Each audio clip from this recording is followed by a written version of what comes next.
Turning phase of electrohomoeopathy 2020 के subject के बारे में मैं आप लोगों को थोड़ा सा अवगत करा दूं, क्योंकि इसके सब्जेक्ट इतने इंटरेस्टेड लिए गए हैं कि लोगों के बीच में जब ये जाएगा तो लोग सीखेंगे भी और इंजॉय भी करेंगे साथ में। तो मैं आपको बताना चाहूँगा, पहला पॉइंट इसका चैलेंजेस बिफोर ईएचपी। ईएचपी में क्या क्या चैलेंजेस है हमारे लिए इट मीन्स कि इलेक्ट्रोहोम्योपैथ्स के लिए। दूसरा point, emerging career opportunity in EHP. इसमें किस तरह की हमारी कैरियर अपॉर्चुनिटी है इलेक्ट्रोहोम्योपैथी में। तीसरा, मैटी ईएचपी, मतलब मैटी की इलेक्ट्रो होम्योपैथी की हम बात करेंगे यहाँ। बार बार हम इलेक्ट्रोहोम्योपैथी की जब भी बात करते हैं तो हम काउंट सीजर मैटी की बात करते हैं। ये हमारी पैथी नहीं है कि हम अपनी बात करें कि हमने इसमें क्या देखा, मैटी ने क्या इसमें इलेक्ट्रोहोम्योपैथी में बताया है हमें, इसकी जिक्र करेंगे हम बार बार इसमें। चौथा पॉइंट जो है एक्सपीरियंस ऑफ बर्डिंग ईएचपी डॉक्टर्स। इसमें हमारे जो नए कमर्स हैं, न्यू कमर्स, वो किस तरह से इलेक्ट्रोहोम्योपैथी को ले रहे हैं और कितना आगे बढ़े हैं, वो अपने बारे में भी जिक्र करेंगे। ये भी एक सब्जेक्ट है।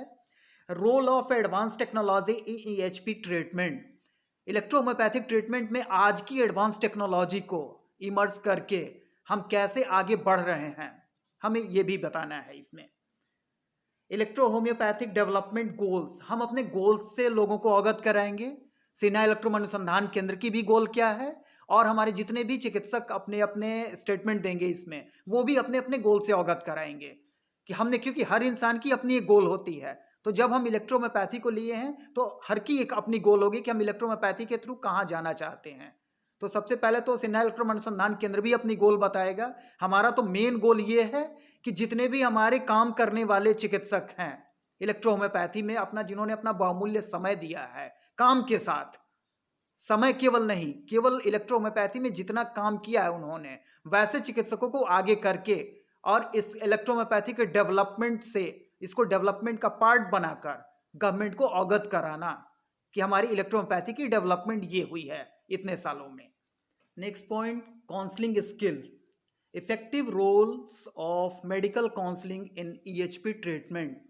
हमारे ईएचपी ट्रीटमेंट में काउंसलिंग की क्या रोल है, इसे भी हम अपने वेबिनार के थ्रू लोगों को जानकारी देंगे, क्योंकि काउंसलिंग का इंपॉर्टेंस हमें समझना होगा। अगर हम इलेक्ट्रोहोम्योपैथिक मेडिसिन का एक्शन समझ लें कि ये एक्शन आता कैसे है, ये होता कैसे, ये काम कैसे करती है हमारी बॉडी में, देन हम काउंसलिंग की इंपॉर्टेंस समझेंगे। Next point, doctors patient relationship. ये भी बहुत ही मार्केबल पॉइंट है कि हमारे चिकित्सक और मरीजों के बीच में कैसे रिलेशन होने चाहिए, क्योंकि इलेक्ट्रोहोम्योपैथिक में ट्रीटमेंट जो है वो क्रॉनिक डिजीज के लिए जानी जाती है। एक्यूट केसेस भी देखे जाते हैं, नो डाउट इसमें रिजल्ट भी आते हैं अच्छे, बट डॉक्टर की जो क्वालिटी होती है वो क्रॉनिक केसेस में देखने को मिलती है। जब मरीज बिल्कुल थक जाता है, हार चुका होता है हर जगह से, उस समय हम देखते हैं कि किस डॉक्टर के पास जाएं, ढूंढते हैं उस समय हमें इलेक्ट्रोहोम्योपैथी को दिखाना होता है। तो वहां पर हमारी डॉक्टर की और मरीजों की, पेशेंट की कैसे रिलेशन आपस की होनी चाहिए, ये भी मायने रखता है, उसके ट्रीटमेंट में बहुत ही बड़ा रोल अदा करता है। Next point, basic models for EHP health clinic and hospital. Basic model, अपने इलेक्ट्रोहोम्योपैथिक क्लिनिक एंड हॉस्पिटल के लिए एक बेसिक मॉडल की भी जानकारी दी जाएगी कि हमारी क्लिनिक कैसी होनी चाहिए, हमारे हॉस्पिटल कैसे होने चाहिए। ऐसा नहीं कि बाथरूम में हम बैठ गए बिल्कुल छोटे से कमरे में और वहां पे हमने एक छोटा सा टेबल लगा दिया और एक चेयर लगा दिया किसी भी तरह से, और हम इलेक्ट्रोपैथिक क्लिनिक खोल के बैठ गए कि कहीं अगर कोई पूछता है कि आप कहाँ बैठते हो भाई, आपकी क्लिनिक कहाँ है, तो हमें बताने में भी शर्म आती है। हमारे कहने का ये उद्देश्य नहीं है कि हमारी हॉस्पिटल बहुत बड़ी हो, लेकिन जहां भी हो बिल्कुल सलीके से होनी चाहिए, उसकी भी जानकारी दी जाएगी कि हमारी इंपॉर्टेंस क्या है क्लिनिक की। Next point, ideology of count Cesare Mattei, EHP today and tomorrow. हमारी इलेक्ट्रो होम्योपैथी की आइडियोलॉजी मैटी साहब के समय क्या थी, कल आज क्या है, और कल क्या हम देखना चाहते हैं, हम तीनों का जिक्र करेंगे वहां पे।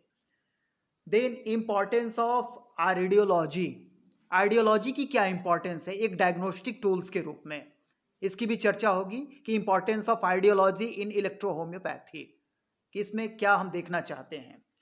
Gains and understanding of some of the event of EHP, हमारे EHP के लिए कौन कौन से डेट, कौन कौन से इवेंट हमारे लिए मायने रखते हैं, वो भी जरूरी होती है। देखा जाए ऐसे तो देश के लिए रिपब्लिक डे, इंडिपेंडेंस डे, ये सारे मायने रखते हैं। अगर गांधी जयंती अगर देख लें हम, 2 अक्टूबर याद रखते हैं कि कब क्या है। तो हमारे इलेक्ट्रो होम्योपैथ के लिए जब इतनी बड़ी साइंस को हम लेके चल रहे हैं तो हमारे लिए भी इवेंट मायने रखता है, हमें डेट अपनी याद रखनी होगी। जैसे सिन्हा इलेक्ट्रो अनुसंधान केंद्र बनना, ये भी एक ऐतिहासिक दिन है। 13 फरवरी, जिस समय गवर्नमेंट के बहुत सारे ऐसे आला अधिकारियों को फेस किया गया इलेक्ट्रोपैथी को लेकर, ये भी एक ऐतिहासिक दिन बन चुकी है। मैटी साहब की हर चीजें ऐतिहासिक है, डॉक्टर NL सिन्हा के वर्क ऐतिहासिक हुए हैं। तो इन सब चीजों को हमें याद रखना होगा, डेट को, इस पर भी चर्चा होगी हमारे लिए। Next point, refresher course get and overview of the curriculum and program. Refresher course के बारे में चर्चा की जाएगी, क्योंकि सिन्हा इलेक्ट्रो अनुसंधान केंद्र की तरफ से एक रिफ्रेशर कोर्स भी ऑर्गेनाइज होने वाला है। इसके डेट भी अनाउंस होंगे बहुत जल्दी। उस रिफ्रेशर कोर्स में हमारे पढ़ाने के काम नहीं होंगे कभी भी, ऐसा ना समझे कि मैं या हमारी सिन्हा इलेक्ट्रो अनुसंधान केंद्र इलेक्ट्रोहोम्योपैथिक डॉक्टरों को पढ़ाने का काम करने जा रही है, वो पढ़ाएगी नहीं। रिफ्रेशर कोर्स का मतलब है कि आपके अंदर जो चीजें थी उसे रिफ्रेश करना है सिर्फ हमें।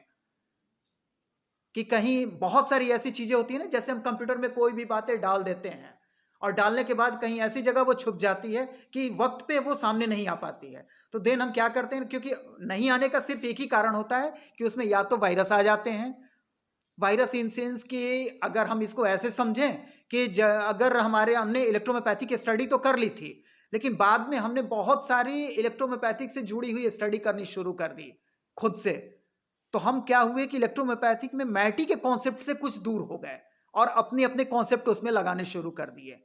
तो रिफ्रेशर कोर्स का काम ये होगा कि मैटी के कॉन्सेप्ट से आपको बिल्कुल नजदीक लाना, कि मैटी ने क्या कहा था बस वो याद दिला दे आपको, क्योंकि पढ़ा तो आपने भी वही है, तो बस आप याद कर लें कि हमने क्या पढ़ा था और उसके नजदीक आ जाएं।